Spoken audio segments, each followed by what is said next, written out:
Өдрийн мэнд хүргэе үзэх сонсогчдоо бие мөөлөгч Болд Эрдэнэ байна. Та бүхэнд терминал 1 тэг хөтөлбөр хууль эрхцэн болон шин дугаарыг хүргэж байгаад таатай байна. Монгол Улсын их хурлаас 2024 оны 6 дугаар сард шүүх байгуулах тухай хуулийг баталсан.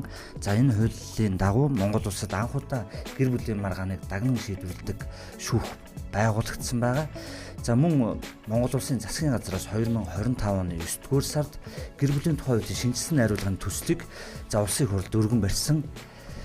Гэр бүлийн тухай хууль маань шинжлэгдэх гэж байгаа. Мөн гэр бүлийн маргааныг хянан шийдвэрлэдэг шүүх маань тусдаа шүүхтэй болж байгаатай холбогдуулаад бид өнөөдөр гэр бүлийн тухай хуулийн шинжилсэн найруулгын төслийн талаар мөн гэр бүлийн хэрэг шүүхэд хянан шийдвэрлэх тухай хуулийн төслийн талаар ярилцах болно. Өнөөдөр манай студид зочид маань хүрэлцэн ирсэн байна. Өмгөөлийн Anta and Partners компани ерөнхий захирал Төвшин Тамир өмгөөлөгч, өмгөөлийн Anta and Partners компани ахлах хуульч Ануу нар хүрэлцэн ирсэн байна. Та бүхэнд энэ өдрийн мэндийг хүргэе. Нэвтрүүлгийн урилгыг хүлээн авч оролцож байгаад баярлалаа. Баярлалаа, өдрийн мэнд. Сайн байна уу? Юуны өмнө өмгөөлийн Anta and Partners компани талаар товчхон мэдээлэл өгөөч. Хизээ үүсгэн байгуулагдсан, ямар бүтэц бүрэлдэхүүнтэй, ер нь аль төрлийн хэрэг маргаан дээр түлхүү өмгөөлөл хийдэг талаар нэг мэдээлэл өгөөч. Манай өмгөөлийн Anta Partners хуулийн фирм бол 2012 онд үүсгэн байгуулагдсан. Би үүсгэн байгуулагч нь байгаа юм. Манайх бол одоо нийтдээ нэг 15 оны бүрэлдэхүүнтэйгээр үйл ажиллагаагаа явуулдаг. Өмгөөлийн алба, консалтингийн зөвлөх үйлчилгээний алба гэсэн хоёр албатай. Ерөнхийдөө манайх бол голчлон түлхүү одоо мэрэгшсэн байдлаар бас өмгөөлийн үйл ажиллагаа явуулах зорилго тавиад ажилладаг. Иргэний хэрэг маргаан дээр мэрэгшиж байна. Захиргааны хэрэг маргаан дээр бас мэрэгш ажиллаж байна. Сүүлийн үед бол бас эрүүгийн хэрэг маргаан дээр эдийн засгийн гэмт хэрэгтэй холбоотой хэрэгүүд дээр бол бас мэрэгш ажиллаж байгаа. Мөн залуу хуульч нарыг бас хуулийн фирмдээ авч ажилуулдаг. Залуу хуульч нарыг бас төлөвшүүлж мэрэгшүүлэхэд бол түлхүү анхаардаг. Нэлээдгүй бас олон компаниудад тогтмол хууль эрх зүйн зөвлөгөө туслалцаа үзүүлж ажилладаг. Ийм одоо тогтцсон үйл ажиллагаатай хуулийн фирм байна. Ойлголоо. Баярлалаа. Нэвтрүүлгийнхаа үндсэн сэдв рүү оръё гэж бодож байна. Одоо хүчин төгөлдөр мөрдөгдөж байгаа гэр бүлийн тухай хууль 1999 онд байгуулагдсан Тэгээд батлагдсанаас хойш нэг 8 удаа нэмэлт өөрчлөлт орсон байдаг юм байна. Ер нь бол гэр бүлийн харилцааны талаар бол төдийлөн айхтар өөрчлөлт ороогүй. Олон нийтийн дундч тэр нийгмийн дундч тэр энэ хуулийг өөрчлөх ёстой гэсэн одоо бүжил бодол их байдаг. Хуульчтаас би юу гэж асуух гээд байгаа гэхлээр өнөөдрийн нөхцөлд гэр бүлийн тухай хуулийг шинжлэх ер нь ямар шаардлага үүссэн байна гэж харж байгаа вэ? Бас их сайхан асуулт байна. Ер нь бол одоо сүүлийн үед бол гэр бүлийн тухай хуулийн шинжилсэн найруулга, гэр бүлийн шүүх байгуулагдж байна гэд иргэд бол бас нэлээд мэдээлэлтэй байгаа гэж бодож байна. Гэхдээ бас юуны өмнө нэг тоо мэдээ статистик бас хэлэх нь зөв баха. Манай улсад бол нэг сүүлийн 4 жилийн дунджаар бол жилд нэг 14-өөс 17 мянга орчим хүмүүс гэр бүл одоо гэрэлтэй батлуулдаг юм байна, бүртгүүлдэг юм байна. Энээс бол дунджаар нэг 27-оос 31% нь ялангуяа сүүлийн 2025 оны тухайн мэдээгээр бол 31% нь одоо гэрэлтэй цуцлуулсан байна гэсэн үг. Өөрөөр хэлэх юм бол 15 мянган гэр бүл гэрэлтэй батлуулаад тэрний 5 мянган эргээд жилдээ буцаад гэрэлтэй одоо цуцлуулж гин гэсэн ийм статистик тоо байна. Өндөр тоо байна. Өндөр тоогоц. Тэгэхээр нөгөө энэ гэрэлтэй цуцлуулж гин гэхээр энд чинь нөгөө дундаас бий болсон үр хүүхдийн асуудал яах вэ те? Бүтэн гэр бүлд одоо өсөх хүүхд ямар байх вэ? Хүүхдийн сургалт хүмүүжилтэй. Ингээд цаашдын амьдралын үйл ажиллагаа дээрээс нь дундын одоо өмчлөх хөрөнгөөс бий болсон маргаанууд гээд тодорхой хэмжээний зохицуултууд бол одоо байж байгаа нийгмийн харилцаандаа бас нийцсэн ийм наривчлсан зохицуулттай байх юм шаардлага бол үүсэж байна л да. Тэгэхээр улс орон маань өөрөө нийгмийн харилцаа гэдэг бол ерөөсөө л нэг өрх гэр маань өөрөө нэлээд томрсоор байгаа л одоо нийгмийн харилцааны том одоо ийм бүлгүүд үүсдэг учраас энэ дээр бол бас нэлээд анхаарах шаардлагатай болсон. Тэгээ иргэд олон нийт ч гэсэн энэ тал дээр гэр бүлийн одоо мөрдөгж байгаа хууль бол энэ харилцааг бас төдийлөн сайн зохицуулж чадахгүй байна гэдэг дээр бол санал нэгтээ дугардаг мэрэгчлэтнүүд хуульчд ч гэсэн бас ингэж үзэж байгаа юм учраас 2025 оны 11 дугаар сарын гэр бүлийн тухай хуулийн шинжилсэн найруулга бол ер нь бол төсөл нь өргөн баригдсан. Одоо хилцүүлгийнхаа шатанд явж байна. За 26 онд бол 1 сарын 1-ээс энэ гэр бүлийн шүүх маань бас ажиллаад эхэлсэн байгаа тийм ээ. Тэгээд гэр бүлийн эрх шүүхтгийн шийдвэрлэх тухай хуулийг бол хууль зүйн яамны сайд бол оны өмнө нэг ярилцлагатаа бас дурдсан байсан. Энэ хаврын чуулганаар бол нэн тэргүнд нэгэнт одоо дагсан шүүх маань ажиллаж байгаа учраас энэ хуулийг бол даруйхан батлуулах шаардлагатай байна гэсэн асуудлыг хөндлөлээ. Тэгэхээр энэ талаар бас иргэдтэй нэлээ тодорхой мэдээлэл бас өхөн зүйтэй ахаа л гэж бодож байна. Тэгээд хэдүүлээ бас энэ талаар ярилцах байх гэж бодож байгаа. За ойлголоо. Миний дараагийн асуулт болохоор за одоо гэр бүлийн тухай одоо өргөн барьсан байгаа гэр бүлийн тухай хуулийн шинжилсэн найруулгын одоо зорилго гэдэг юм уу, философи гэдэг юм уу, тэр агуулга нь юу байгаа вэ? Тэрийг юу гэж харж байгаа вэ? Ер нь энэ хууль ямар агуулгаар гэдэг талаасаа. Би хуульчийнхаа зүгээс ер нь их олон л гэр бүл цуцлсан маргаануудад орж илаа л та. Тэгээд ингээд практик дээрээс харахаар одоо мөрдөгдөж байгаа энэ гэр бүлийн тухай хууль бол ерөнхийдөө энэ шилжилтийн үеийн нэг юм завсрын хууль байгаа байхгүй юу? 90 оноос чинь 30 жил бид нар чинь зах зээл рүү шилжлээгээд яриад байгаа. Тэгэхээр нөгөө энэ шилжилтийн үед тохируулаад ийм нэг бүрхэг асуудлуудыг шийдвэрлэхээр ч юм уу эсвэл асуудлыг нэлээд бүрхэгдүүлсэн нэг ийм хуулиар энэ асуудлыг шийдвэрлээд яваад ах нь өөрөө тухайн тэр гэр бүл цуцалж байгаа эсвэл тэр хүүхэдтэй холбоотой эсвэл нөгөө гэр бүл дотор байгаа гэр бүлийн гишүүд бие биенийг тэжээнд тэтгэхтэй холбоотой энэ харилцаанууд төдийлөн сайн зохицуулагдаж өгч чадахгүй байгаа юм. Айл нэг талтаа мөнхийн эрхэн зөрчигдсөн мөнхийн гомдолтой тий. Тэгээд энэ маань өөрөө энэ харилцааг зохицуулж чадахгүй байгаа учраас шинэ гэр бүлийн тухай хуулиар бол одоо яг энэ зах зээлд орцсон байж байгаа нийгэм маань өөрөө манай Монгол улс ч юмс нэг хөгжингүү тий нэг байгуулж байгаа шүү дээ. Тэгэхээр яг энэ харилцаанда тохирсон иргэд өмчтэй болж байна. За өшөө хүүхдийн хүмүүжлийн асуудал нэлээ нарийн тавигдж байна. Одоо дээрэс нь гэр бүл бие биендээ нөгөө үнэнч байх тий. За дээрэс нь хөрөнгөтэй болж байгаа асуудал гих зэрэг энэ асуудлуудаа хэрхэн зохицуулах вэ гэдэг талаар илүү юм наривчлсан зохицуултуудыг оруулж ирээд гэр бүлийн харилцаагаа одоо шинэлэг илүү наривчлсан шүүхээр шийдвэрлэхэд юм уу эсвэл иргэд хоорондоо энэ асуудлаа энэ гэр бүлийн тухай хуулийн дагуу яаж шийдвэрлэж болох вэ гэдгийг илүү төлхөө тусгасан ийм л хууль шинжилсэн найруулга болж байна гэж харж байгаа. За шинжилсэн найруулгын төсөлд одоо хүчин төгөлдөр мөрдөгдөж байгаа гэр бүлийн тухай хуулиас за хамгийн их ялгаатай гэдэг юм уу онцлог өөрчлөлтүүд нь юу байгаа бол та энэ талаар тайлбарлаад өгөөч. За би ерөөхдөө бас нэлээд хідэн шин зохицуултууд орсон байна гэж ажиглаж байна. За юу байгаа вэ гэхээр энэ юуны түрүүнд энэ гэрэлтийн гэрээний асуудлыг их нарийн зохицуулж оруулж ирсэн байлээ.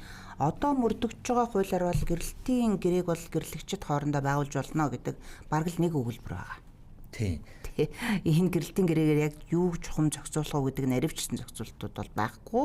Ингээ өргөн хүрээнд ч юм уу эсвэл одоо бүрхэг хэлбэрээр орхитуулж чадбайгаа байхгүй. Тэгээ хуульчид болохоор гэрэлтийн гэрээ байгуулж байгаараа гэж маш их зөвлөдөг боловч яг амьдрал дээр бол гэрэлтийн гэрээ байгуулдаг гэр бүл бараг байдаг шүү дээ. Тэгэхээр бас энэ хуулийн зохицуулалттай хамаатай байх тий. Тэг нь нэгдүгээр бас өмнө практик дээр харахаар ийм юм аа. Нэгдүгээрт манай нийгмийн өөрөө соёл чинь хоёр хүн хайр сэтгэлтэй болоод хоорондоо гэрлэнгүүтээ за чамтаа гэрэлтийн гэрээ байгуулна гэж одоо ингээл хуульчид дээр хөтөлцөөд ирдэг гэр бүлүүд чинь маш ховор штэ тийм ээ. Тэгэхээр яг энэ асуудлаар бол нөгөө хуулинд маань ганц өгүүлбэр байдаг болохоор одоо хүмүүсийн бас нөгөө хууль эрх зүйн мэдлэг боловсрал бол тэр бүрийг хуульчдын хэмжээнд очиж чадахгүй байгаа шүү дээ. Гэхдээ сүүлийн үеийн залуучууд бол ялангуяа энэ гэрэлтийн гэрээг бусад энэ хөгжингүү орнуудаас бас ядчил одоо киноноос хүртэл ингээл санаа авч байгаа шүү дээ. Энэ гэрэлтийн гэрээгээ байгуулчих юм бол сүүлд нь ямарваа нэгэн маргаан дагуулахгүй байх боломжтой юм байна гэд ойлгодог болж байна л да. Тэгэхээр шинэ хуулиар энийг бас нэлээд тодорхой зохицуулаад өгсөн байна гэж харсан. Ялангуяа хэлбэрийн шаардлага тавьсан байлээ. Гэрэлтийн гэрээ байгуулж байгаа бол заавал бичгээр байгуулна, үүнийгээ бол нотариатаар гэрчлүүлнэ. Хэрвээ ингэж одоо нотариатаар гэрчлүүлээ бичгээр байгуулаагүй бол хүчин төгөлдөр бус хэлцэл болно гэдэг асуудлыг зохицуулсан байна. За гэрэлтийн гэрээндээ бас ялангуяа үйл хөдлөл хийх хөрөнгийн өмчлөх эрхийн асуудал орж ирсэн байх юм бол энийг бол заавал нотариатаар гэрчлүүлнэ гэдэг асуудал ороод дээрэс нь усын бүртгэлийн байгууллагт урьдчилан тэмдэглэл хийлгэнэ гэдэг ийм зохицуулт орж ирсэн байлээ. За энэ ч бас нөгөөдөөгөөс зөв юм болоо гэж харсан. За яг улсын бүртгэлийн бас тухаас хуульд нь бас энэ талаар зохицуулт нэмж орох бах гэж бодож байна. Ялангуяа одоо 2 хүн гэрлэл дундаасаа нэг орон сууц аваал тийм ээ. За ингээл орон сууц захиалгын гэрээ байгуулад ирэхээр энийг нөгөө эхнэрийн нэр дээр байх уу, хоёр биенийх оюулангийнхын нэр дээр байх уу, эсвэл нөхрийн нэр дээр байх уу гэдгээс хамаарат за энийгээ хоорондоо тохиролцоод улсын бүртгэлийн газарт очиод урьдчилан тэмдэглэл хийх юм байна л да. Тэгээд үүгээрээ бол энэ гэр бүлийн дундын одоо үйл хөдлөл хийх хөрөнгийн өмчлөх хэрэг үүсэж байгаа асуудал бол бас нэг талдаа илүү нарийн маргаангүйгээр бас зохицуулагч боломжтой юм болов уу гэж харсан. За ингэж бүртгүүлэг байх юм бол бас мөн хүчин төгөлдөр бос болно. Дахиад дээр нь практик дээр нэг ийм асуудал явдгийн 2010 оноос өмнө бол энэ дундын үйл хөдлөл хийх хөрөнгийг одоо хин нэгэн гэр бүлийн гишүүн тийм үү захиран зарцуулж байгаа тохиолдолд заавал нөгөө талаасаа зөвшөөрөл авна гэдэг ийм байдлаар шүүх шийдвэрлэж ирсэн.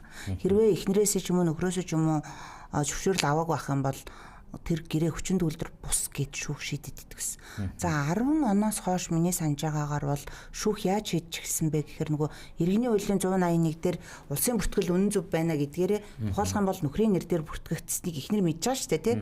Эхнэр мэдээд энэ дээр би 50%-аар хувийн өмчлөгч юм уу юмаа гэж маргахгүй бол нөхөр тэр хөрөнгийг захиран зарцуулчаад байгаа тохиолдолд шүүх бол энэ тухайн нөхрийн байгууллагад байгаа гэрээ хэлцлийг бол хүчин төгөлдөр бус гэж үзэхгүй байсан байхгүй. Тэгэхээр одоо энэ шинжилсэн найруулгаар бол хэрвээ гэрэлтийн гэрээндээ энэ асуудлаа тусгаад хийнийхээ нэр дээр байхаа шийдээд улсын бүртгэлийн байгууллага тэмдэглэл хийлгэх юм бол за энэ хамтран өмчлөгчийн зөвшөөрлийг бол авахгүйгээр асуудлаа шийдчих болно.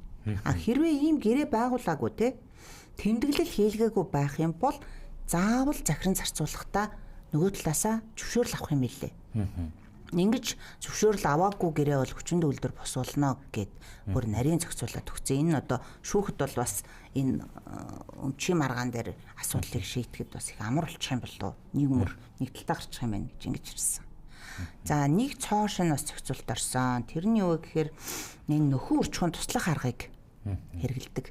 Одоо ийм гэрэлбэл зөндөө олцсон шүү дээ. Донорын эсийг авч जैन, тэгч хийг хэрэглэж जैन те ингээ өр хөвгдөд бий болж байгаа. Тэгэхээр нөгөө донорын эсээ өгж байгаа иргэнийг бол одоо эцэг гэхийн үүрэг бол хүлээлгэхгүй гэдэг ийм заалт орсон бэлээ. За тэгч их бол бас тодорхой тохиолдолд хүүхдийн их гэдгийг тогтоолох нэхэмжил гаргах хэрэгтэй байхаар зохицуулсан байлээ. Ямар тохиолдолд вэ гэхээр нөгөө өөрийнх нь тэгээд төрүүлсэн байгаа. Биологийн ээж бол биш шүү дээ тэр хүн чинь. Тэгэхээр нөгөө биологийн эцэг их болж байгаа эцэг их бол хүчрхийлэлтэй гэр бүл нь. Эсвэл тэр гэр бүлд нөгөө аль нэг нь одоо согтууруулах бодис чиргэлдэг юм уу те эрүүл аюулгүй орчинд өсөх энэ боломж тухайн төрүүлсэн байгаа хүүхдэд байхгүй байна гэж үзэх юм бол тэгчих би их болохыг тогтоолгоё гэд шүүхт нэхэмжил гарах эрхтэй байхаараар бас ийм зохицуулт орж ирсэн байлээ. За энэ маань өөрөө бас яг л одоо ангаах ухаанд гарч байгаа шинэ дэвшилтэй холбоотойгоор шинээр орж ирж байгаа гэсэн үг. За гэрээний асуудлууд бас нэлээд шинээр орж иржээ. Тэр нь юу вэ гэхээр нөгөө эцэг эхийн үүргээ хэрэгжүүлэх гэрээ гэж ийм шинэ ойлголт орж ирсэн байна. За энэ гэрээг ямар хүмүүс байгуулах вэ гэхээр гэрэлтэд цуцлуулсан. Тэгээ хоёр талтай амьдарч байгаа. Ийм эцэг их бол хоорондоо энэ гэрээг байгуулж болно гэж байгаа. Тухайлах юм бол нөгөө хүүхдийн 100,000 асуудал байгаа шүү дээ. Тий. Тэгэхээр шүүхийн маргаанууд дээр жишээлбэл одоо төрөөс өгж байгаа 100,000-ыг нөгөө гэрэл цуцалсан байгаа хоёр эцэг эхийн асран хамгаалагчаар нь тогтоогдсон этгээд л иргэн л одоо ээж нь ч юм аав нь ч юм уу цэгцэн цэцэлээд байгаа л да. Гэхдээ энийгээ бол одоо нөгөө энэ гэрээгээрээ хоорондоо тохиролцдог ч юм уу те. За мөн ингээд тустай амьдарч байгаа тохиолдолд бол хэд өдөр нь тэр хүүхдийнхээ асуудлыг ээж нь хариуцахын хэд өдөр нь 7 хоногт аав нь хариуцах юм ч юм. Ийм нарийн юмнуудаас зохицуулж энэ төрлийн гэрээг шүүхт хандахгүйгээр одоо шүүхийн өмнө ч гэсэн байгуулж болно гэсэн үг үү? Тий, энэ заавал шүүхт хандах албагүй гэсэн үг. Ер нь манайхан бол одоо бол ингэж ойлгоод байгаа шүү дээ. Шүүхэд хин нэг нь нэхэмжил гаргаж заавалчгүй ийм гэрээ баг шүүхтэр эвлэрлийн журмаар байгуулагдаад байгаа тий. Одоо бол энэ шинжилсэн найруулгаар бол заавал шүүх тандахгүйгээр энэ гэрээгээ байгуулад бас хэлбэрийн шаардлага тавьчихж байгаа. Бичгээр байгуулад нотариатор гэрчлүүлчих гэж байгаа. Энэ тохиолдолд бол энэ гэрээгээ заавал биелүүлэх ёстой. Хэрвээ энэ гэрээгээ биелүүлэхгүй бол хин нэгэн шаардлага хэрэг хэрэгжүүлээд нөгөө шүүх тандчих юм бол шүүх энэ гэрээний дагуу асуудлыг шийднэ гэсэн үг. Маш сонирхолтой шинэлэг зохицуултууд орж байгаа юм байна гэж ойлголоо. Дараагийн асуулт болохоор за энэ хамтран амьдрагчтай холбоотой зохицуултууд орсон уу? Одоо ер нь бол бас нийтлэг хүмүүсийн яригддаг асуудал те. Хамтын амьдралтай байдгаа, тэгээд гэр бүл биш байдгаа. За тэгээд цаашлаад нөгөө төрөнгийн үр хүүхдийн асуудлууд яригддаг учраас энэтэй холбоотой шинэ зохицуултууд орсон юм болоо. Энэ бол орсон. Практик дээр бид нар ч бас их олон хэрэг маргаанд орж байгаа шүү дээ хуульч нар те. Гэрэлтэй батлуулаагүй тэгсэн мөртлөө ингээм хамтдаа амьдраад идэг. За би дахиад нөгөө шүүхийн практик ярих гэдэг. Бас л нэг 2010 2-3 оноос өмнө бол энэ чинь нөгөө хамтын амьдралаа тогтоолгоё гэж нэг шүүхт нэхэмжил гаргадаг байлаа шүү дээ тий. Одоо бол ерөнхийдөө бол энэ хамтын амьдралаа тогтоолгох асуудлыг бол шинэ хуулиар юу гэж байгаа яаж оруулж байгаа вэ гэхээр гэрэлтэй адилт харилцаа гэж үзээд гэхдээ шаардлага тавьсан билээ. 5-аас доошгүй жил тогтмол хамтарч амьдарсан. За дундаа өмчлөх хөрөнгө бас бий болцсон. За дээрэс нэг хаягт бас бүртгэгдсэн байхаараар ийм шаардлагууд тавьсан. За харин гэрэлтэй батлуулаагүй мөртлөө хамтын амьдралтай юм хүмүүс төр нэг ялгааг бол тухайлан дурдаад өгсөн билээ. Тэр нь юу вэ гэхээр өв залгамжлах эрх үүсэхгүй шүү гэж байгаа байхгүй. Тэгэхээр үндсэндээ нөгөө гэрэлтэй батлуулахгүй хамтарч амьдраад байгаа хүмүүсийн дундаас төрсөн үр хүүхэд ч юм уу гэдэг асуудал яг төрсөн үр хүүхэд бол одоо өв залгамжил чинь тийм үү. Тэгэхээр нөгөө эхнэр ч юм уу нөхөр ч юм уу өв залгамжлын асуудал дээрс нэг хохирох гээд байгаа биз. Ийм асуудал яригчлээ. Дээрэс нь хамтын амьдрал дуусгар болчих юм бол бие биений тэжээнд үүрэг болчихно. Гэрлэгчд бол арай өөр шүү дээ тийм ээ. За миний дараагийн асуулт болохоор за гэр бүлийн хэрэг шүүгд хэн шийдвэрлэх тухай хуульд бол энэ шүүхийн хариалан шийдвэрлэх маргаануудыг дурдсан юм байна. Нэлээд олон төрлийн маргаан гэж харсан. Тэгээд гэр бүлийн тухай хууль дээр энэ асран хамгаалалттай холбоотой, харгалзан дэмжигчтэй холбоотой, за мөн цаашлаад үрчлэлт эднэртэй холбоотой эрх зүйн зохицуулалт нь дэлгэрэнгүй болсон юм болов энэ талаар мэдээлэл өгөөч. За шинжилсэн найруулгууд бол асран хамгаалалттай холбоотой хэд хэдэн нэмэлт зохицуулалт бол орсон байлээ. За эдгээрээс одоо дурдвал за нэгдүгээрт бол ер нь энэ асран хамгаалах харгалзан дэмжигтэй холбоотой зохицуулалт нь бол өөрөө гэр бүлийн дотоод харилцааны хүрээнд бол үйлчлдэг. Жишээ нь эцэг эх хүүхдээ асран халамжлах, гэр бүлийн гишүүд бие биений асран халамжлах харилцаанд бол үйлчлдэг. Энэ зарчим нь болохоор өөрөө хуучин хуульд бол агуулгын хувьд бол үйлчилж исэн. Гэр бүлийн тухай хуулийн шинжилсэн найруулгад бол яг тусгай заалт болоод нэмэлтээр орж ирсэн байгаа. За дараагийн бас нэг нэмэлт болохоор энэ асран хамгаалтанд хамруулах хүмүүсийн хүрээг бол өргөжүүлсэн байдаг. Ер нь асран хамгаалтыг бол ер нь 14 нас хүрээгүй бага насны хүүхэд за эцэг их нь иргэний эрх зүйн бүрэн чадамжгүй хязгаарлагдмал чадамжтай гэж тооцогдсон. За хорих хял эдэлж байгаа эсвэл удаан хугацаагаар эмчлүүлж байгаа бол хүүхдээ асран хамгаалах боломжгүй хүний хүүхэд. Ийм хүмүүст бас насанд хүрсэн иргэний эрх зүйн бүрэн чадамжгүй гэж тооцогдсон иргэдэд бол асран хамгаалагч бол томилдог. За энэ хүрээн дээр ямар хүмүүс асран хамгаалтанд хамрагдахаар нэмэгдсэн бэ гэхээр эцэг их нь тодорхойгүй. Эцэг их нь сургаггүй алга болсон хүүхэд. За мөн ганц бие төрлийн хөнгүү бие даан амьдрах чадваргүй байнгын асаргаа сувилгаа шаардлагатай ахмад настан хөгжлийн бэрхшээлтэй иргэд бол хамрагдахаар нэмэгдэж орж ирсэн байгаа. Нөгөө талаараа одоо тухайн хамрагдах хүмүүсийн хүрээн өргөжөөд нөгөө талаасаа болохоор асран хамгаалагчаар тогтоогыг хоригдсон хүмүүсийн хязгаарлалт тогтоосон байгаа юм. За энэ дээр ямар хүмүүс нэмэлтээр орж ирсэн бэхээр хүүхдийн эсрэг гэмт хэрэг үйлдсэн.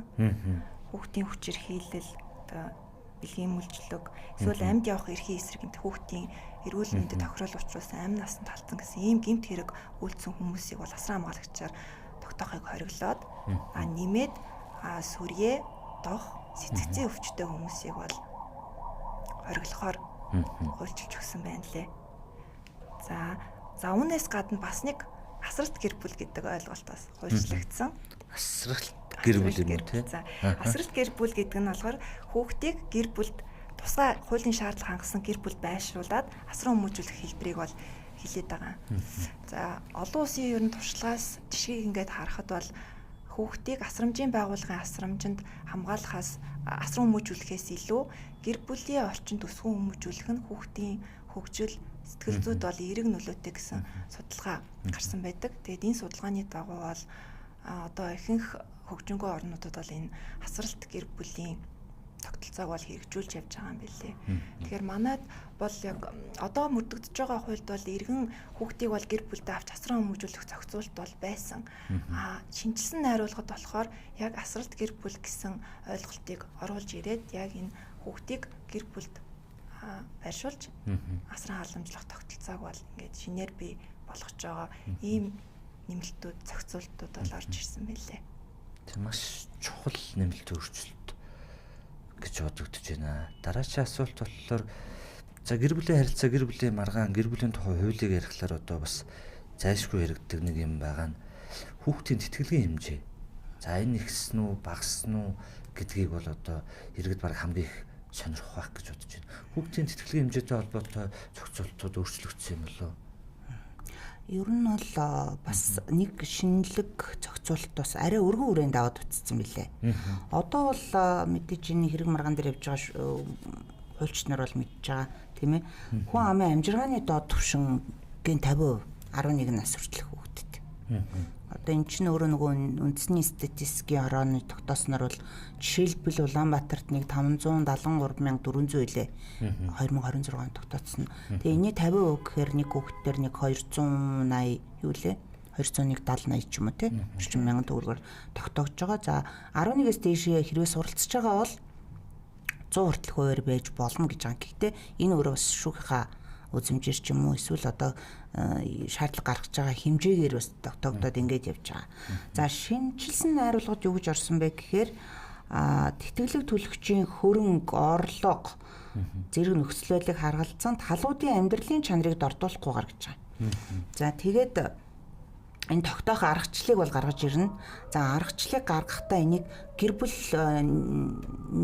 хөдөлмөр хамгааллын сайд юм уу? Эсвэл боловсролын яамны сайдын тогтоосон аргачлалын дагуу гэж байгаа. Тэгэхээр үндсэндээ яг энэ хоёрын яамны сайдын засгийн газрын гишүүний аль нэгний одоо юм уу эсвэл одоо хамтраад бас магадгүй гаргаж бас магадгүй те.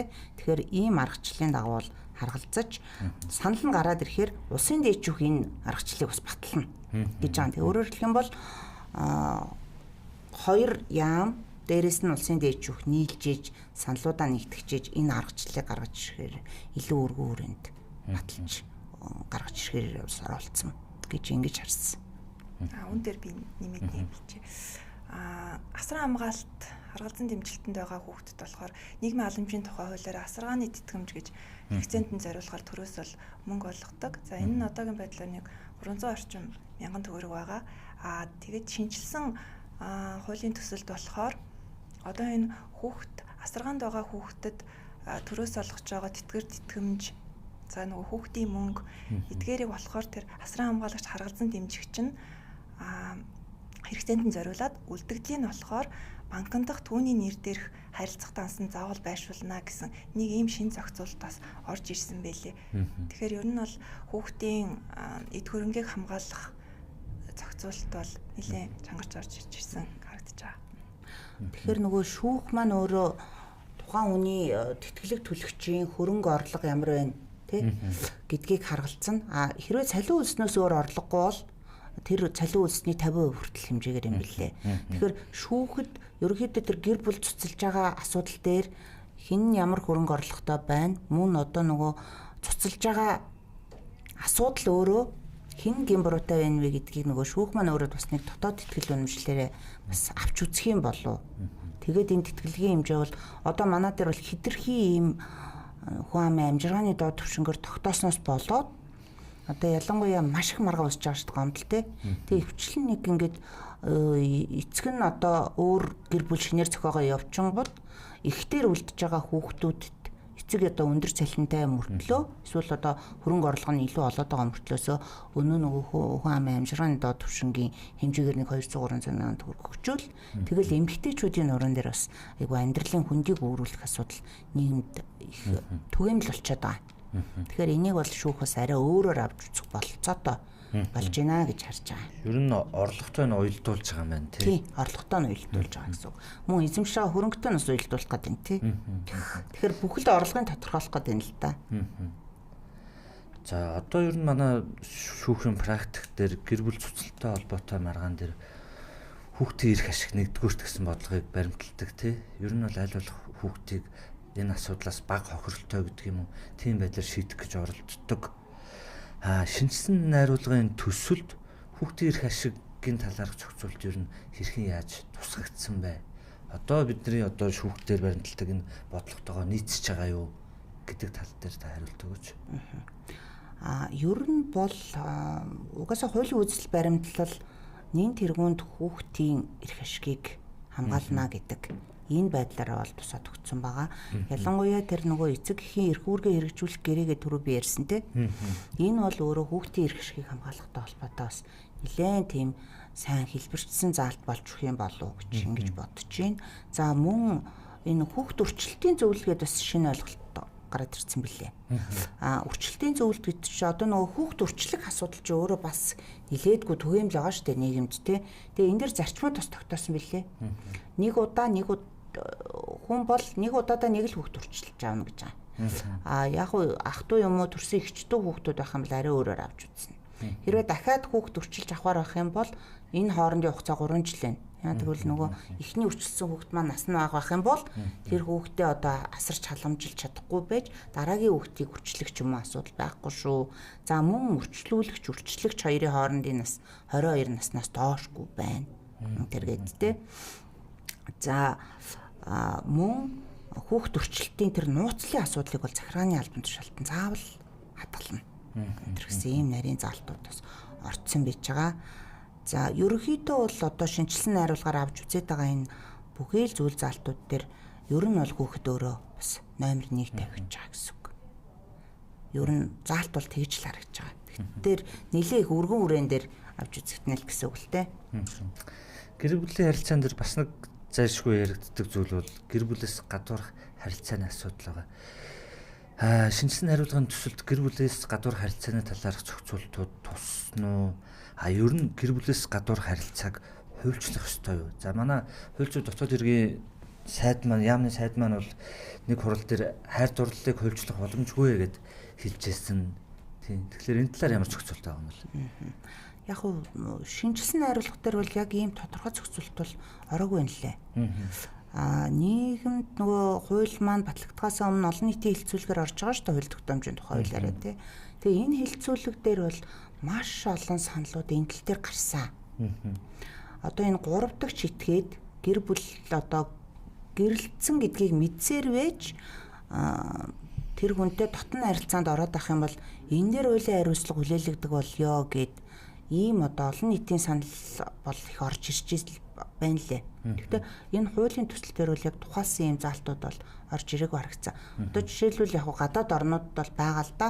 Одоо Солонгос энтерт бол жишээлбэл яг энэ нөгөө 3 дахь читгээтэй харилцааны асуудлаар бүр хуульчилсан байт юм билээ шүү дээ. Энийг өөрөө бараг л гэмт хэргийн төвшөнд авч үздэг тий. Тийм ер нь бол сэтгэл санааны хохирлоо бол барагдуулт юм лээ. Солонгос улсад тийм зохицуулттай тий. Тэгэхээр ер нь бол одоо энэ шинжилсэн найруулгын төсөл дээр бол хэрвээ ийм асуудал одоо яг тэр нь гарцаагүй гэдг нь тогтоогдоод эсвэл одоо нөгөө гэр бүлээсээ туслах гэдэг аль нэг нь энийг хүлээмжшүүрээд би одоо өөр хүнд хайр сэтгэлтэй болцсон энэ хүнтэй амьдарч чадахгүй гэх юм бол тэр нөгөө үлдэж байгаа этгээд одоо сэтгэл санааны хохирлоо ч юм уу тий гаргуулахаар бас боломж байхыг үгүйсэхгүй ийм одоо зохицуулт бас уул нь шинээр орж ирвэл бас илүү бас хамгаалт болох юм болов уу гэж бодож байгаа шүү дээ. Яг хуульчин зүгээс яг над дээр бол ийм практик гарч исэн гэр бүл ингээд цуцлж байгаа юм. Нөхөр нь өөр хүнд ард болсон гэдээ яваад гэж байгаа. Эхнэр 2 хүүхэдтэй болж байгаа байхгүй. Тэгээ тэр эмэгтэй 25 жилд орсон. Бүрс 2 нүд үлдсэн байхгүй. Тэгээд энэ хүн маш их сэтгэл санааны хохирлд өртөж байгаа шүү дээ. Тэгээд тэр хохирлыг ямар ч одоо эрүүл мэндийг бол нөхөх тэр гин бурууг бол нөхөр ч юм уу тэр 3 дахь читгээд гэрэлтсэн гэдгийг мэдсэрэж хүлээхгүй л байгаа байхгүй юу. Тэгээд ингээд үндсэндээ эрүүл мэндийн хувьд хохирцсон ихтэйгээ 2 хүүхэд үлдэж байгаа гэсэн үг те. Тэгэхээр тэр гэр үлдэж байгаа тэр өртөлгөөлж байгаа ээжийн хувьд бол эрүүл мэндийн хувьд оройтно гэдэг бол тэр хүүхдүүдийн цаашдын амьдралыг аваад явах боломж байх үгүй гэдэг бол өөрөө бас эргэлзээтэй. Илээ ийм асуудал болчихж байгаа юм. Ер нь бол эрх зүйн байдал нэрст орж байгаа л гэсэн үг. Тэгэхээр энэ төрлийн зохицуулт бас ормоор л харагдчихжээ. За нэвтрүүлгийнхаа дараагийн сэдв рүү оръё гэж бодож байна. За ер нь яагаад тусдаа шүүхтэй болчихв? Энэ талаар та юу гэж бодож байна? Тийм одоо гэр бүлийн маргааны дагнж шийддэг шүүхтэй болгох тийм хэрэгцээ шаардлага байсан уу? Одоо байгаа энэ иргэний шүүхүүд дээр шийдвэрлээд явах боломжгүй гэж үзэж байгаа юм болов? Энэ талаар та байр суурь хэлээч. Ер нь бол дагнсан шүүх байх нь бол зөв гэж харж байгаа. Ер нь манад ч бас ингээд дагсан шүүхүүд бий болчлаа штэ. Хуучин бол нэг бараг 90 энэ төр чинь 2000 оны ихээр бол бидний ч анх өмгөөлөгч болж байхад ингээл нэг шүүхтэр ерөөсө шүүгч бол иргэнээ шийдээл эрүүгээ шийдээл явдаг гэсэн тий. Тэгэл захиргааны маргаанаач бас шийднэ. Тэг хүн бол угаасаа тийм супер мэрэгжлийн байж угаасаа чадахгүй. За ингээд захиргааны асуудлыг шийддэг дагсан шүүхтэй болцсон. За гэр бүлийн шүүхийн тухайд бол энэ өөрөө их эмзэг харилцаа юм билээ нийгмийн. Ялангуяа сэтгэл зүйн асуудлыг өгдөг. Тэ. Тэгэхээр заавал энэ харилцаанд шинжээчин ч юм уу сэтгэл зүйч байх хэвээр, социологч байх хэвээр. За тэр хэргийг шийдэж байгаа шүүхээр одоо ингээд нөгөө ердийн шүүхээр шийдэхээр оруулчихаар гэр бүлийн маргаан дээр тухайлбал ээж аав хоёрынхаа хэн дээр үлдэх вэ гэхээр нөгөө 7-оос дээшнсний хүүхдийн чинь саналын асуудаг шүү дээ. Тэгэл нэг амар юм эрүү өргөний хэрэг шийддэг шүүх рүү хүүхэд өөрөө орж ирээл. 8 настай хүүхэд одоо ингээл 7 настай хүүхэд орж ирээл мэдүүлэг өгөөл тэ. Энэ өөрөө тухайн хүүхдийн сэтгэл зүйд ямар нөхцөл байдал үүсэхгүй тэ. Гэх мэтэр асуудал шүүхийн орчин ямар вэлээ тийм бидтэй. Бараг ердийн насанд хүрсэн иргэн хүртэл ороход хэцүү дүүхэн л бид нар шүүхтэй шүү дээ өнөөдөр. Тэгэхээр энэ маань өөрөө хүүхдийн тухайд бол ялангуяа хүүхдийн эрхийг хамгаалахтай холбоотой асуудлаар гэр бүлийн шүүх гэдэг бол арай өөр орчин байх хэрэгтэй юм бэл. Тэнд сэтгэлжүүлж ажиллах хэрэгтэй. Тэрийг шүүж байгаа шүүгч нарыг бас мөн сэтгэл зүйн сургалтанд давхар хамруулсан байх хэрэгтэй. Тэ? Тэгэд энэ талаасаа бол байх нь бол маш зүйтэй. Ялангуяа одоо нөгөө ийм хүнлэг, инэрэнгүй нийгэм байгуулж байгаа гэдээ бидний чи одоо арчилсан нийгмийн тогтолцоо юм л байгаа шүү дээ. Эндээ илүүдэл хүн нийцэн л дээ гэж харж байгаа. За гэр бүлийн хэрэг хэн шийдвэрлэх тухай хуулийн одоо шинжилсэн найруулгын төслөөр гэр бүлийн маргааныг хэрхэн яаж шийдвэрлэдэг болж байгаа юм бол процессын хувьд ер нь ямар өөрчлөлтүүд байсан бэ? За ялгаатай зохицуулсан байна лээ. За гэр бүлийн шүүхээр бол гэр бүлийн эцэг хүүхдийн харилцаанаас үүссэн маргаан. За мөн эцэг эх байх эрхтэй холбоотой маргаан, хүүхдийн асрамж, тэжээнд итгэхтэй холбоотой харилцаа, хүүхдийн үрчлэлт. За сая ануу хэлж ярьсан нөгөө асран хамгаалах харгалзсан дэмжигтэй холбоотой маргаан. За хүүхдийн гэр бүлтэй асран өмжүүлэхтэй холбоотой маргаан. За гэр бүлийн эд хөрөнгө, за гэр бүлийн бусад холбогдлолтой бүх маргааныг шийдвэрлэхээр ингэж тусгаж өгсөн байна лээ. За гэр бүлийн шүүгч өөрөө анх шатны болон давзаалдах шатны шүүхээр ингээ 2 шатны ийм шүүх байхаар байгаа. За 3 дугаар шат буюу эцсийн шат бол улсын дээд шүүхтэр очиж шийдвэрлэхээр ингэж бол шүүхийн тогтолцоог нь бол тодорхойлж өгсөн байна лээ.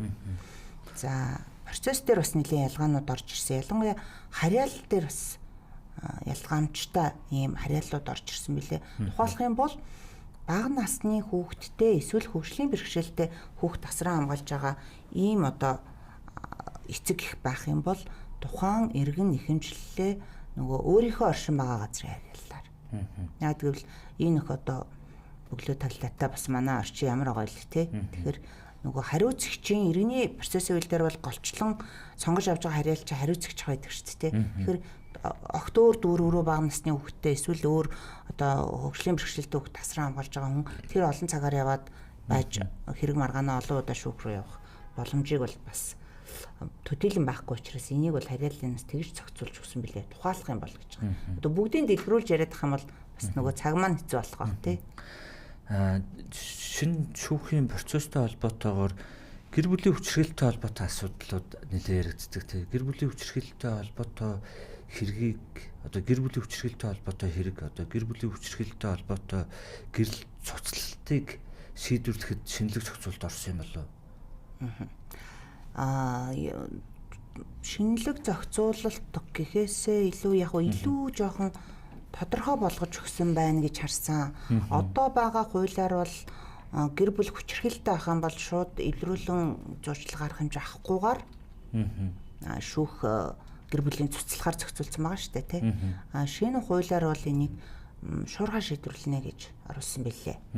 За эвлэрүүлэн зурчлах асуудлыг бол оруулж ирэхдээ бас энэ тал дээр нэлээд төлхөө заалтууд хийсэн билээ.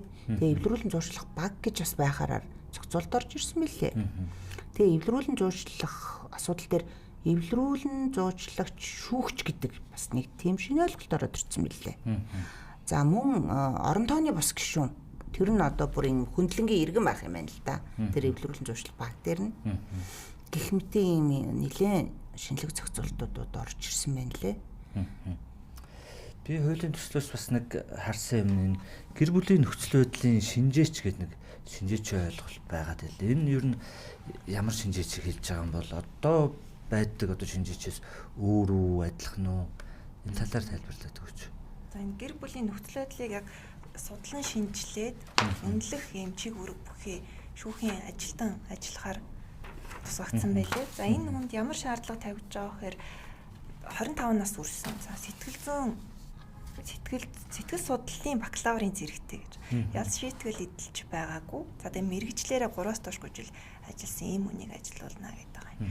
Тэгээд энэ хүн маань өөрөө тухайн гэр бүлийн нөхцөл байдлыг шинжилэн судлаад 21 хоногийн дотор бол яг үнэлгээгээ шүүхэд гаргаж өгөөд хэрэг маргааныг шийдвэрлэхэд бол энэ дүгнэлтээ гаргаж өгөхөөр зохицуулсан ийм ажилтан ажиллуулахаар тусгацсан байх. Шүүхтэр бүр ийм тусгай ажилтан байхаараар. Тийм. Одоо бол яг тусгай тийм ажилтан бол байхгүй байгаа даа. Одоо ч нөгөө дүүрэг дээр нийгмийн халамжийн хилцс дээр ч юм уу нэг нийгмийн ажилтан байдаг ч тий.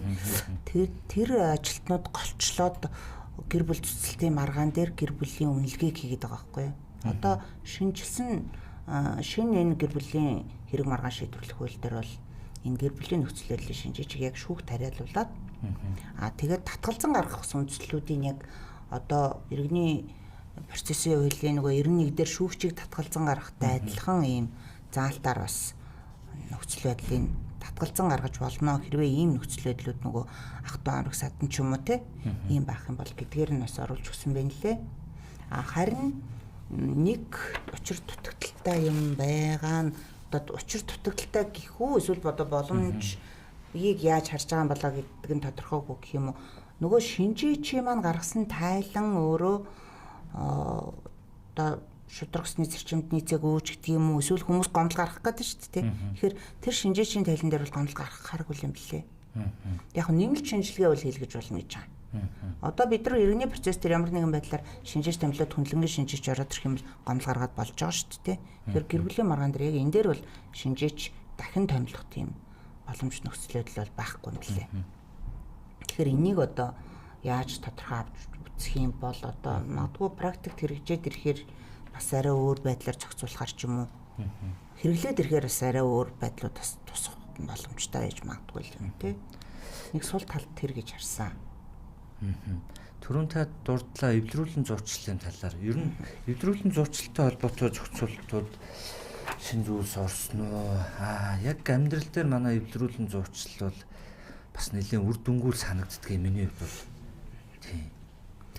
Цоош нь бас нэг зохицуултууд оруулсан байна. Сая би түрүү ярьсан те нөгөө орон тооны бус ийм одоо гишүүнтэй байх юм байна гэд. Тэгээд энэ эвлэрүүлэн зурчлалын багт ажиллаж байгаа тэр орон тооны бус гишүүнд бас нэг тавигдах шаардлага гээд нөгөө гэрэлдээ ерөөсө цуцлуулж байгаагүй иргэнийг тийм одоо ёс зүйн хувьд хүлээн зөвшөөрөгдсөн тийм хүнийг одоо орон тооны бус зөвлөлд оруулаад одоо эвлэрүүлэн зөвшөөрч багт оруулаад гишүүн байгаад тэгээд шүүгч ороод эвлэрүүлэн зөвшөөрөгч бас ороод ингээд одоо тухайн гэр бүлийн эвлэрлэлийн асуудлыг нэлээн одоо юу мэрэмдээ илүү одоо нухацтай авч үзэх гээд байгаа юм да тий хуулийн үзэл баримтлалтын болчиход байгаа. Одоо бол ерөөхдөө нөгөө сая Болтердны хэлдэг бол яг л үнэн л дээ. Шүүхтэр нэг эвлэрүүлэн зөвшөөрөгч байдаг тий. Тэгэл нэг эхний удаа авч үзээд нөгөө хоёр хүн чинь эвлэрэхгүй гिचх юм бол дараагийн удааныг авч үзээд та хоёр эвлэрхүүгүй юу гэдэг асуудлыг нэг ярьж хагаад үгүй шүүгээд одоо аль аль нь гүрийчих юм бол тэгэл шүүх рүүгээ яваараа гэдэг нэг захирамж ч юм уу гаргацдаг тий. Ийм л хүрээнд байгаад байгаа. Тэгэхээр энэ эвлэрүүлэн зуршлах баг бол өөрөө баг болох нь илүү бас илүү ач холбогдолтой юм гэж харсан. Яг тэгвэл шүүгч бол нөгөө хууль талаас нь эрсдлийг бас ойлгуулж өгнө шүү дээ. Орон тооны бус нөгөө гишүүн маань өөрөө урамшуул авах юм бэлээ. Хэлбэр нийгмийн халамжийн яамнаас бас тогтоогод өгчих юм байна. Тэр багт орж ажилласныхаа одоо хөлс хүч гэх юм уу те урамшуул авах гэдэг байгаа хгүй тухайн иргэн. Тэгэхээр тухайн иргэнд бас нэг сонирхол бий болно. За илүү бас нэг тухайн бусад гэр бүл туслахыг бас тэр хүн чинь хүсэх нь байна те. Тодорхой хэмжээний бас нэг юм юунууд гарч ирэх гээд байна л да. Тийм тэгээд нөгөө шалгуурууд ч юм уу те боломжууд ч юм уу ингэж гарч ирэх гээд гэсэн. Нийгмийн харилцаа бас их олон талтай учраас бас өөр гэр бүлийн харилцаатай хүний туршлагыг бас энэ эвлэрүүлэн зуршлах ажиллагаанд бас оролцуулъя гэсэн санаа баг тий. Миний дараагийн асуулт болохоор за гэр бүлийн тухай хуулийн шинжилсэн хариулга гэр бүлийн хэргийг хянан шийдвэрлэх шүүхийн тухай хуулийн төсөл за эдгээрээс бас магадгүй төрийн оролцоо хэд их болж байгаа гэдэг тийм агуулга байх уу? Төрийн оролцоо их болчвол одоо гэр бүлийн харилцаанд нөлөөлөх үү? Энэ талаар та юу гэж бодож байгаа вэ? За ер нь бол яг хуульчийн хувьд харахад бол би бол айхтар төрийн оролцоо нэмэгдсэн гэж харахгүй байгаа. Төр ямар замаар оролцоод байгаа вэ гэхээр харин энэ нөгөө саяны эвлэрүүлэн зөвшөөрөх багч гэдэг юм уу? Эсвэл нөгөө асралт гэр бүл гээд сая ануулж ирсэн шинэ ойлголтын дээр ч гэдэг юм уу? Энэ дээр харин илүү урамшуулал, тэтгэмж, тэтгэлэг энэ төр өгөх хэлбэрээр урамшуулж дэмжих хэлбэрээр төрийн оролцоо байх юм байна гэж харсан. Илүү зохион байгуулалтын шинжтэй асуудлууд дээр төр төлхөө оролцож өгөх юм байна гэж ингэж харсан. Энэ нь бол бас илүү зөвлөлтөө. Одоо байж байгаа хууль дээр бол ер нь төрийн оролцоо бол төдийлөн яг энэ тал дээр бол бас төдийлөн бага штэ яг үнэндээ. За зөвхөн юунд бас оролцоод харагддаг вэ гэхээр нөгөө хүүхдийн тэтгэлгийг шүүхийн шийдвэр гүйцэтгэлийн замаар те албадан аргуулах энэ төр ажиллагаар бол төр төлхөө орж байгаа харагдаж байгаа шүү дээ. Тэгээд нөгөө нэг хүүхдийн эрхийн хамгаалтанд бас илүү хяналт төрөөс тавих нь зөвлөлтөө. Яагаад гэвэл өвч өөрөө эрх ашгаа хамгаалж чадахгүй учраас төрөөс энэ хяналтын тавиад бас тэр аюулгүй байдал тэгээд эд хөрөнгөнд нь илүү их хяналт тавихаар оролцсон бараг эсрээрээ илүү давуу талтай байгаа юм болов уу гэж бол би харж байгаа. Гэр бүлийн тухай хуулийн шинжилсэн хариулга дээр энэ нөгөө өмч хөрөнгийн асуудал юу нь яаж тусгагдсан юм бол одоо хамгийн их маргаан дагуулдаг хуваарьтын төрөнг те дундын хуваарьтын төрөнг за хамтран өмчлөхийн төрөнг гэдэг энэ маргаанууд маань бас их маргаан дагуулдаг л та. Тэгэхээр өмчтэй холбоотой зохицуултыг хэрхэн яаж өөрчилсөн бол мэдээж л одоо энэ бол нэлээд чухал асуудал учраас өөрчлөлтүүд бол орсон л багт гэж бодож байна тийм. Хуваар дэд хөрөнгө бол өмнөх хуулийн зохицуулалтаас тагаа бол ойролцоо байлээ. Дундын өмч хөрөнгийн асуудал дээр харин нөгөө гэр бүлийн нөгөө эд хөрөнгө юуны оюуны өмчийн асуудал нь шүү дээ. Одоо жишээлбэл нэг дуу зохиодог юм уу, ном зохиол биччихдэг юм уу. Энэ асуудал дээр харин тэр дундын эд хөрөнгөд энэ хамаарахгүй шүү гэдгийг бол тухайлан зааж өгсөн байл нэлээ. Тэр бол тухайн хүний өөрийнх нь одоо хуваар төрөнгөнд хамаарна гэдэг талаас нь бас оруулсан залттай харагчлаа. За дундын өмчийн эд хөрөнгийн асуудал угаасаа иргэний хууль дээр бас заасан байгаа шүү дээ. 225 6-аас эхлээл явж байгаа тий 32 хүртэл. Бас иргэний хууль дээр ерөнхийд нь ингээд тодорхой бас зохицуулсан. За гэр бүлийн тухай хууль дээр бол дундын тэр өмч хөрөнгөө зохицуулахдаа та нар гэрээгээрээ илүү төлөхөө зохицуулаач гэд би өмнө ярьсан. Тэ. Тэгэхээр нөгөө өсөөгүй одоо иргэдтэй мэдээлэхэд гэр бүл болж байгаа болон болчихсон одоо гэрэлцэн байгаа хүмүүс дундыгаа төрөнгийн асуудлыг болж өгвөл энэ гэрэлтийнхээ гэрээнд тодорхой тусгаад өгчүүл маргаан өөрөө бас их арай баг гарах юм байна гэж харсан. Тэр ялангуяа үйл хөдлөх төрөнгийн асуудал тий. Дээр ялангуяа тодорхой зохицуултууд ороод өгсөн учраас энийг бас хууль дээр оруулж өгснөөрөө и төрөнгийн маргааныг бол нэгдэлтэй гарах гэдэг ажил бодолтой юм гэж харсан шүү. За миний дараач асуулт болохоор та бүхнийг нэг зөвлөгөө өгөөч вэ гэж хүсэж байгаа юм. Ер нь бол манай нэвтрүүлгийг иргэд олон нийт үздэг. Тэгэхээр энэ нөгөө гэрлэлт батлуулахын давуу тал ер нь юу вэ? Одоо амьдрал дээр бол гэрэлтэй батлуулаагүй гэр бүлийн асуудлууд маш их байдаг шүү дээ. Тэгэхээр нэг гэрлэлт батлуулахын давуу талыг нэг хуульч зөвлөд өгөөч гэж хүсэх байна. Яг сайхан асуулт тавилаа гэж бодож шээстэ. Ер нь манай ингээд залуучуудын дунд ялангуяа ер нь энэ аз заяараа одоо бас нэг гэр бүл болох сонирхолгүй болчлоо. Ерөөсө хүүхэд төрөхгүй байна. Япон Солонгост ямар нөхцөл байдал бий болцсон байж гин. Тэ өнөөдөр хятад бас тийм болцсон байна. Хүн ам нь багасах гээд байна гэдэг асуудал яригдаад байгаа. За Монголд ч гэсэн одоо сүүлийн статистик мэдээлэлээр харахаар хүүхд төрөлт бас төрөлт буурч байгаа тий. Тэгээ иргэд орж ирэл ингэж асуудаг л да. Заавалжгүй ингээ гэрэлтэй батлуулах юм уу? Сүүлд нь ингээ таарч тохирохгүй бол цуцлуулна гэж шүүхийн хаалга татаал одоо шүүхээр явал төвхтэй юм биш үү энэ төргээд ингэж бодоод идэг. Гэтэл гэрэлтэй батлуулж иж тухайн гэр бүлийн харилцаанд орцсон байж байгаа иргэн шаардах хэрэг хэрэгжүүлнэ. Эрх ашгаа хамгаалуулна. Дундаасаа төрсэн өр хүүхдийнхаа эрх ашгийг хамгаална. Дундаасаа бий өссөн хөрөнгөнд өөрийнх нь эрхэн те илүү баталгаажна. Тэгэхээр гэрэлтэй батлуулна гэдэг бол тухайн хамтарч амьдрах гад шийдсэн байж байгаа гэрлэхээр хамтарч амьдрахаар шийдсэн байгаа хүмүүсийн хувьд бол илүү хамгийн хамгаалагдсан ийм хувилбар гэдгийг бол иргэд бас ойлгох нь зүйтэй. Тэрийг нэг заавалжгүй дараа нэг цуслах гэж төвөг болно гэдэг үднээс харах бол хамгийн утгагүй асуудал байгаа байхгүй юу? Тэ? Тэгэхээр ер нь бол гэрэлтэй батлуулах хэрэгтэй гэж хуульчийн хувьд бол боддог. Яг би энэ талаас нь бас түлхүүн хүмүүс зөвлөдөг л дөө. Ер нь хамгийн наад зах нь гэтэл одоо сая шинжилсэн найруулгаар гэхээр нөгөө хамтран амьдарч байгаа хүмүүсийн хувьд өв залгамжлал үүсэхгүй шүү гэж байгаа зү. Тэгэхээр одоо нэг эрэгтэй эмэгтэй хоёр хүн амьдарч байгаа л одоо гэрэлтэй батлуулахгүй 20-30 жил явцсан над дээр ч гэсэн тийм иргэд ирж ил байсан. Ингээд өмнөх гэр бүлээсээ гэрэлтэй цуслаагүй байжгаад тий ерөөс цуслуулахгүй явж хагаад өөр хүнтэй хамтарч амьдраад бүр 20 жил хамтраад амьдэрсэн. Ийм хүн орж ирж байгаа. Тэгэнгүүт нөгөө хамтран амьдрах чинь нас орцсон.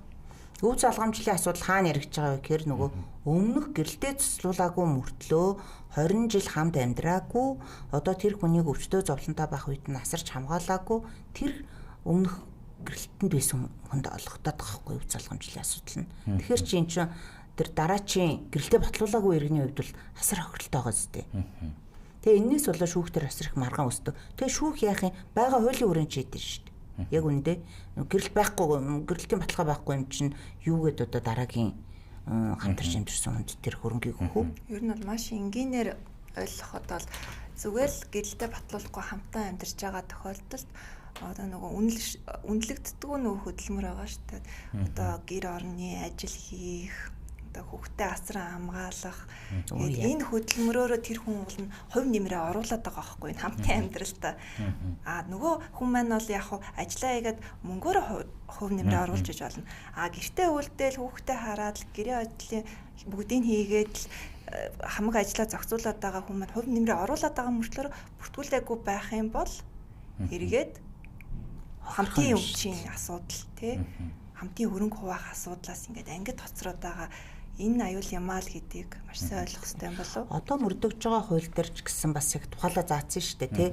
Гэрлэгчдийн одоо хэн аль нь ажил хийхгүй ч гэсэн өр хүүхдээ асран хамгаалж байгаа энэ нь өөрөө гэр бүлд оруулж байгаа яг адилхан хувь нэмэр шүү гэж үзнэ гэдэг юм тухайлсан заалт байдаг шүү дээ тий. Яг үүгээрээ гэрэлтэй батлуулсан бол эрх нь хамгаалагдчихж байгаа байхгүй. Батлуулаагүй бол тэгэл батлуулаагүй бол байхгүй. Ямар ч чинь одоо хамгаалалт байхгүй гэсэн үг. Яг энэ дээр бол байхгүй.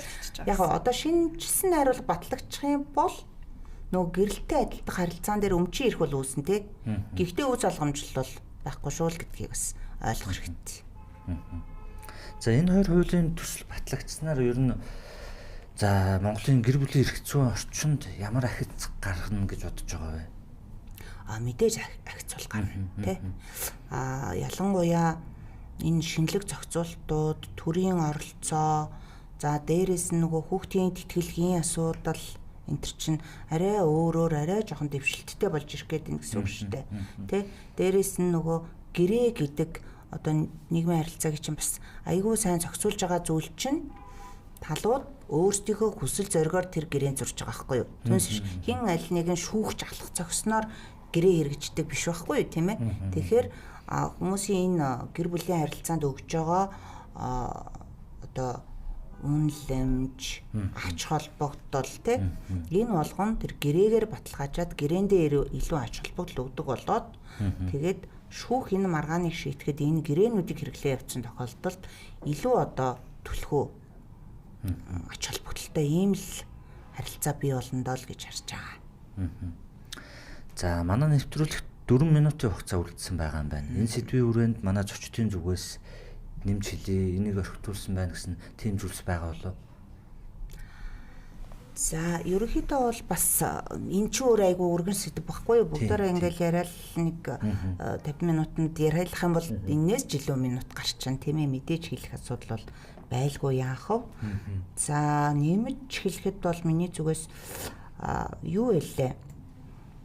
Энэ нөгөө хүүхдийн тэтгэлгийн асуудал байгаа шүү дээ. Хөрөнгө орлого, тэтгэлэг авахчийн хэрэгцээ шаардлага энэ төр гэдэг нөгөө өргөн үрээтэй авч үзэх гээд байгаа нэг асуудлаар тэтгэлгийг тогтоох гээд байна тий. Гэхдээ мэдээж одоо ингээд нэг аав айгүй өндөр орлого олж идэлж шүүх ингээд тэтгэлгийн өндөр тогтооцсон. За гэтэл нөгөө аав маань төлж явж байгаа тодорхой хугацааны дараа магадгүй хөрөнгө орлогогүй болчих болно тий. Орлого буурч болно тий. За тэрийг бол шүүхийн шийдвэр гарсны дараа хэрвээ энэ хөрөнгө орлогот өөрчлөлт орчих юм бол дахин шүүх хэмжээг бол өөрчлөн тогтоочлохоор оруулсан. За гэхдээ бас энэ дээр бас миний харж байгаагаар бас нэг ноо ээж болно. Тий, амьдрал баялаг тий. Санаатаагаар хөрөнгө орлогоо тухайн аав нууж болно тийм үү? Өөр нэг хин нэгэн этгээдэд одоо өөр төлбөрт орцсон мэтэр зохиогоод шилжүүлж болно. За энэ тохиолдолд энэ асуудлыг яаж шийдэх вэ гэдэг асуудал бол бас шинжилсэн найрлага бүрхэгээр орцсон байгаа. Тэгэхээр одоо энийг эрүүгийн замаар шийдвүүлэх юм уу, цагдаа магдаагаар шалгуулах юм уу, цагдаагийн байгууллагаар асуудал жоохон тийм эдрэгтэй байдал руу орох магадaltaй мэл. Тэгэхээр хэрвээ санаатаагаар энэ хөрөнгө орлогоо бусдад шилжүүлсэн тэ хүүхдийн тэтгэлэг төлөхөөр санаатаагаар зайлсхийцэн байх юм бол гэдэг асуудлаар бас нэг арай өөр зохицуултууд байх ёстой болов. Эсвэл энийг одоо эрүүгийн хуульд бас нэмэлтээр оруулж өгөх ёстой болов гэж бол би харсан.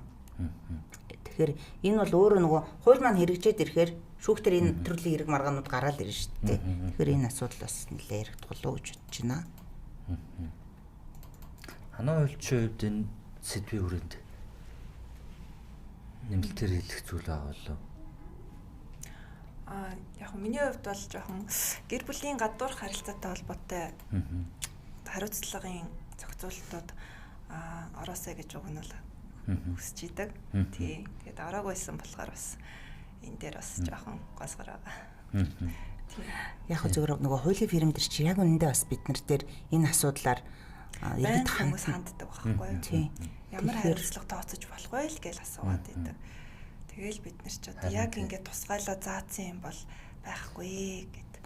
Гэр бүлийн тухай хууль дээр тухаас нэг заалт оруулж өгöd энэтэй холбоотой асуудлыг одоо тэр сэтгэл санааны гэмхор дахиад дээрээс нөгөө зөрчлийн тухай хууль руу ч юм уу одоо мэдээж эрүү бол эрүүгийн хэрэг болохгүй ч юм уу бүр одоо болохгүй л ядчил ямар нэг юм байх хэвээр гэж бодоод байгаа байхгүй. Тийм тий одоо хуульчтай үед бид ч одоо хүм зөвлөгөө авахлаар энэ дээр хариуцлага байдгүй маа гэж хэлэх айгүй хэцүү байдаг шүү дээ тий. Тий эн чинь өөрөө нөгөө хариуцлага байхгүй болохоор энэ асуудлыг нэг тийм хуулиас гадуур орхигдсон одоо баг өөгшүүлэн дэмжиж ахын цаашаа хариуцлага байхгүй байна гэдэг чинь л нэг харилцаагаар зохицуулж болохгүй болсон тий. Тэгээ орон хэмжил рүү н орохгүй ч гэсэн энэний цаан сэтгэл санаа үр хөвгтийн асуудал байгаа гэдэг дээрээс анхаарах зүйтэй болов уу гэж бодож байгаа.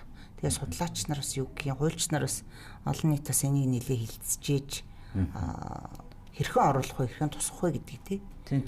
Одоо тэгээд хуулийн төсөл маань хилцүүлгийн шатанд явж байгаа юм чинь энэ бол нөгөө олон нийтийн зүгээс байнга тавьдаг шаардлага юм чинь магадгүй одоо энэ шатандаа бас өөрчлөлтүүд орох боломжтой байх гэж бодож байна.